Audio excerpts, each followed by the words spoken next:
back to my chili. Yesterday is finally Thursday. It looks good outside. Go get it. But let's start with greetings. Come on. Hello, my name is Daniel. I'll be your host. Your guy in the chair. He said it. And today we're going to be going over the Critical Drinker's reflection of the past year. So, Agony and Ecstasy. Enjoy. Well, no year would be complete without the obligatory retrospective on the highs and lows, the triumphs and follies, the creativity and the buffoonery of the past 12 months. And as we emerge reluctantly from the hangovers and the weight gain of the festive season into the cold dawn of another January and the horrifying realization that the party's over and we have to go back to work, I think it's time for my annual installment of The Drinker Reflects. And yeah, I know I probably should have done this before December 31st, but what the hell? You weren't the only ones partying your way through to the end of the year, you know?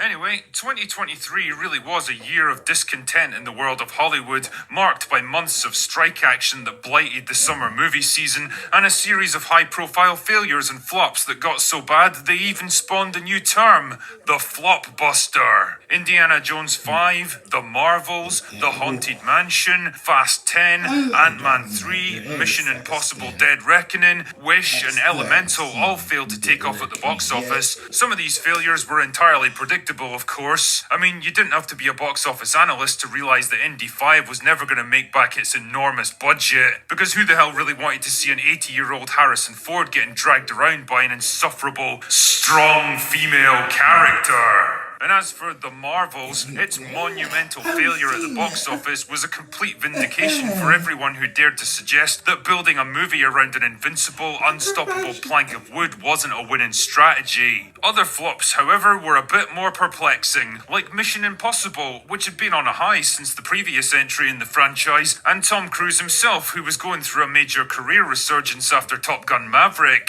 But the movie itself never quite took off, partly because it was a definite downgrade in quality from Fallout, and partly because it was soon swallowed up by the box office juggernaut that would soon come to dominate and define the entire movie season, Barbenheimer. You know, some things in life are so bizarre and inexplicable that they pretty much defy even the most fundamental logic, in which case you have to throw up your hands and say, I don't fucking know, man. And the pairing of a serious, thought-provoking, heavyweight historical epic with a pink, fluffy feminist comedy based around a plastic doll has got to be one of the strangest phenomena in cinema history. And yet, somehow, it worked. And if I'm honest, it worked out a lot better for Oppenheimer than it did for Barbie. Say what you want about that movie and its clumsy and very on-the-nose social commentary, but one thing nobody can deny is that it was far and away the biggest film of the year, not just in terms of box office numbers, but the cultural impact that it had. It was proof positive that women will show up in massive numbers to movies that are actually marketed at them, instead of Hollywood's standard approach of awkwardly retooling traditionally male franchises in a lazy attempt to appeal to both genders, taking boy brands that girls can still enjoy and turning them into girl brands that nobody enjoys.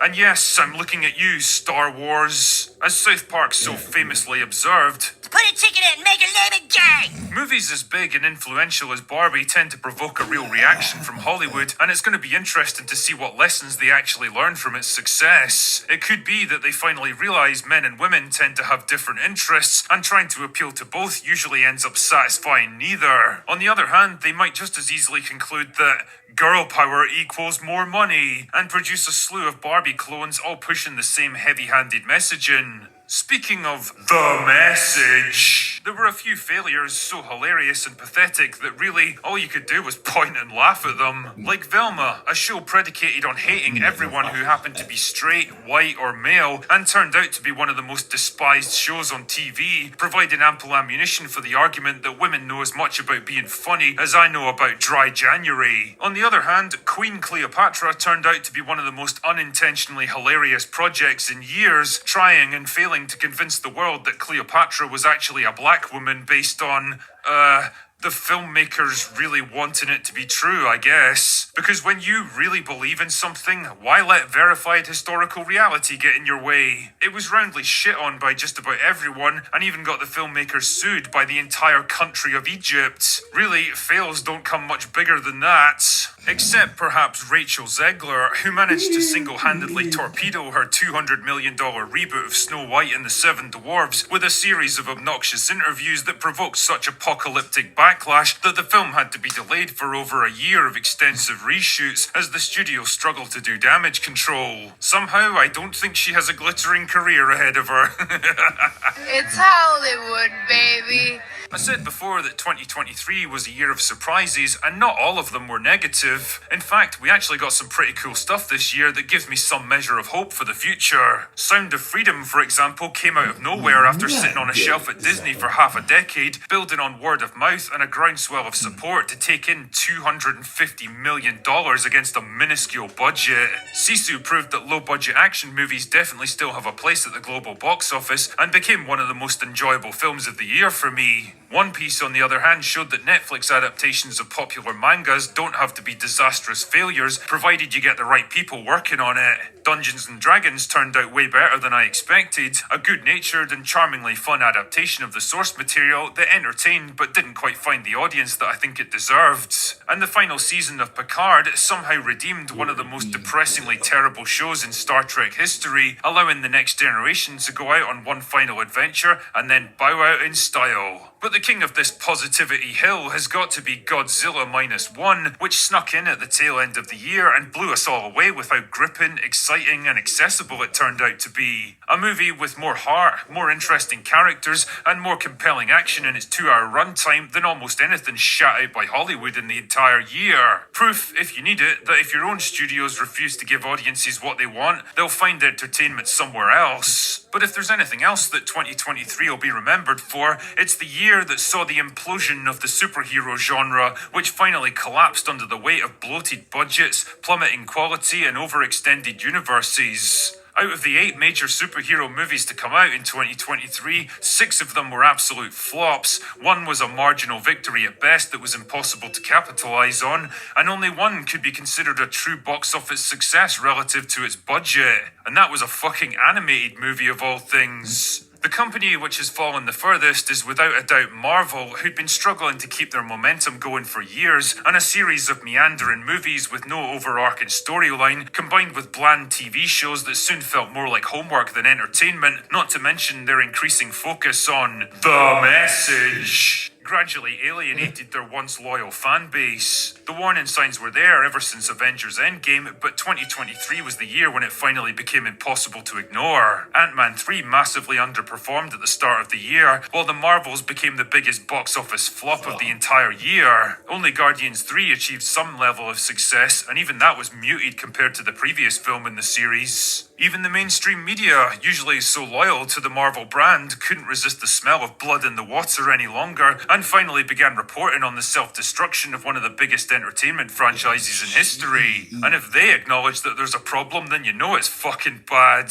But if things were bad at Marvel, then they were even worse at DC, which was in the middle of reinventing itself for like the 3rd time in a row. In a move I could best describe as the financial equivalent of ripping off the Band-Aid, they released the final 4 movies of their aborted DCU just a few months apart, all of which flopped in spectacular fashion. You could almost feel the change in public perception around the entire genre this year. The weariness, the apathy, the disinterest. What was once cool and epic was beginning to look dated, cheesy and tired.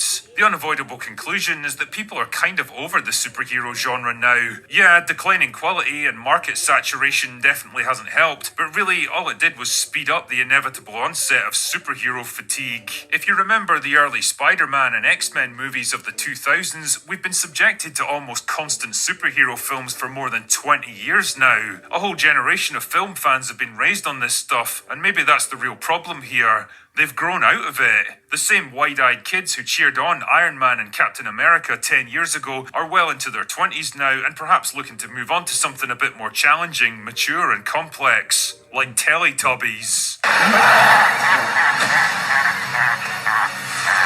That's not to say we'll never have more superhero movies. Of course we will. There's always going to be a loyal core of fans who eat this stuff up, but general audiences are far more fickle and easily bored, and I think the days of summer movie seasons dominated by Marvel and DC are well behind us now. And as far as I'm concerned, that is definitely a good thing. Add all of this stuff up, and it feels like the shift in the entertainment landscape that I predicted the previous year has finally come to fruition in 2023. The tired, oversaturated, and played out franchises that have dominated the industry for the past decade are being rejected and abandoned now. The culture of remakes and reboots, of endlessly mining the same properties for more cash, seems to have finally hit creative bedrock. The focus on heavy-handed politics and social commentary is being openly mocked and countered for the first time. Things are changing fast, and I think they're changing for the better. The real question now is, what's going to step in to fill this power vacuum? Well, films like John Wick 4, Sisu, Extraction 2, and Godzilla prove that there's definitely still an appetite for action movies. For the most part, they're way cheaper and easier to produce than superhero flicks, and they have a proven track record at the box office, so I wouldn't be surprised if we started seeing more of them in the next couple of years. But honestly, I think the next big thing is likely to be video game adaptations. Aside from Barbie, the biggest movie of the year was easily Super Mario Bros., which came out way back in April, and to some extent, I think got overshadowed by Barbenheimer. But it still made almost $1.4 billion, and although it wasn't exactly an amazing story, it proved the immense power of video game audiences. It was the same situation with The Last of Us, which delivered a mostly faithful adaptation of the game and showed that intelligent, mature storylines are perfectly possible, even if the source material started out on a games console. Just like comic books before them, video games offer up that magic 1-2 punch for movie studios, decades worth of source material just waiting to be converted to the silver screen, and huge fan bases eager to see it happen. I mean, there's still plenty of ways for them to fuck it up, and if the Resident Evil, Halo, or Uncharted adaptations are anything to go by, the path could still be a very difficult one. But a path there is, and it'll be interesting to see how many studios walk down it. Anyway, that's all I've got for today. Go away now. Deuces. Hey guys, I hope y'all enjoyed that. And it is true, but Lord, let's hope Halo this season is better, because then it will keep going and they got plenty of source material. And Lord, I can sit down Hollywood and Hollyweird wants to go to right up making Transformers feel out. Oh, that'll be a flop and a half. Oh my God, he said flop buster year. But let's see, hope Marvel gets out their rut, because they're going the route of MCU. I don't like where it headed, neither do they. I mean, they used to be able to just print money, because they make so much of it, but now, nope. But hey, do me a favor if you like what you saw. Like it, comment down below, and then subscribe for more and hit the notification bell to be notified every time I post a new video and share. So bye-bye.